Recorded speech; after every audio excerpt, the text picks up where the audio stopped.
क्या आप जानते हैं कि प्रकृति ने सब व्यक्तियों को समान दिमाग लेकर पृथ्वी पर उतारा है।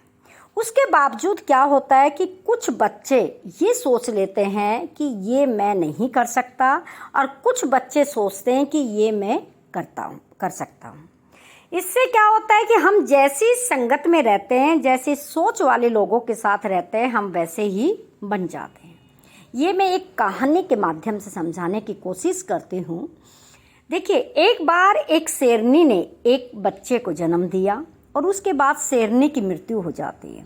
उसके बाद वो शेर का बच्चा भेड़ वाले बच्चों में शामिल हो जाता है और उन्हीं के साथ धीरे धीरे बड़ा होता है, पलता है और उन्हीं के तरह घास खाता है और उन्हीं की तरह मिमाना क्या कर देता है, शुरू कर देता है, क्योंकि उसमें शेर वाले गुण नहीं आते, उसमें भेड़ वाले गुण आ जाते हैं। इसी तरह कुछ बच्चे कमज़ोरों में रहते हैं और अपने आप को छोड़ते नहीं है, नकारात्मक लोगों के साथ रहते हैं, उनमें भेड़ वाले गुण आ जाते हैं।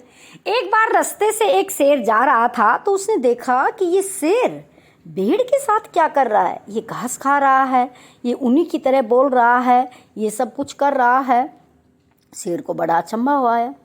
एक दिन शेर चुपके से आता है और वो दूसरे शेर को सोए हुए देखता है और उससे बातें करता है। कहता है, तुझे पता नहीं तू शेर है? वो कहता है, नहीं। फिर वो मिमाना शुरू कर देता है, मानता नहीं है कि मैं शेर हूँ। वो अपने आप को समझता ही नहीं है कि मैं शेर हूँ। फिर वो शेर उसको कहता है कि चल मेरे साथ चल। वो उस शेर को एक तालाब के पास लेके जाता है और कहता है, इस तालाब में मेरी परछाई देख और खुद की परछाई देख। उस तालाब में उसको परछाई दिखाता है। फिर वो शेर को उसको देखकर उसको लगता है कि हाँ, हम दोनों की शक्ल तो एक जैसी है, हम तो सेम है। फिर नए वाला शेर जो बाद में आता है वो दहाड़ना शुरू करता है, चिल्लाना शुरू करता है जोर से। फिर दूसरे वाला शेर भी चिल्लाता है, उसकी आवाज़ भी उसी की जैसी निकालता है। तो उसकी संगत ने उसको बदल दिया और परछाई दिखाकर उसको आभास करवा दिया कि तू भेड़ नहीं, तू शेर है। तो बहुत से बच्चों के अंदर ज्ञान है, पढ़ने की ताकत है, लेकिन वो पढ़ना नहीं चाहते। उनको आभास कराना होता है कि तुम भी पढ़ सकते हो, तुम्हारे अंदर भी क्या है, दिमाग है, कमज़ोर नहीं हो। इसी से बाद में फिर वो क्या करता है, शेर बन जाता है और उसके बाद जंगल का हर जानवर उससे डरने लग जाता है और वो बड़े बड़े ताकतवर शेरों का क्या करता है, मुकाबला करता है। तो हमें अपने अंदर की ताकत को क्या करना होगा, पहचानना होगा।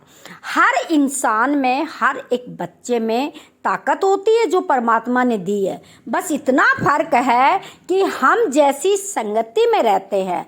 कुछ लोग मेहनत नहीं करना चाहते तो उनकी ताकत भी उसी में लग जाती है। कुछ मेहनत करना चाहते हैं तो वो क्या करते, इंटेलिजेंट बन जाते हैं। कुछ बैक बेंचर रह जाते हैं क्योंकि वो उनकी अपनी मंडली ऐसी बना लेते हैं कि वो कुछ करना ही नहीं चाहते हैं।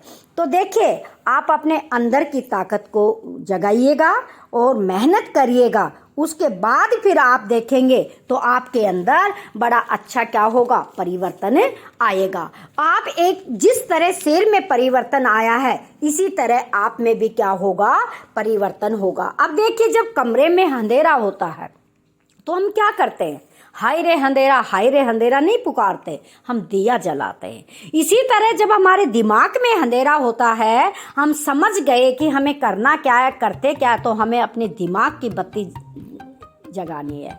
जैसे कि शेर ने जगाई और भेड़ों से दूर जाकर शेर के झुंड में रहने लगता है और अपनी ताकत को पहचानता है। तो आपको भी नकारात्मक लोगों से दूर रहकर आपको शेरों की भांति अपने झुंड में आना पड़ेगा और उन बच्चों के साथ रहना पड़ेगा जो अच्छा पढ़ रहे हैं, और आपको अपनी ताकत का क्या होगा, आभास होगा और आप आगे बढ़ेंगे। इसी के साथ आप मेहनत करते रहिएगा। आप चैनल को लाइक कीजिए, शेयर कीजिए। Thanks for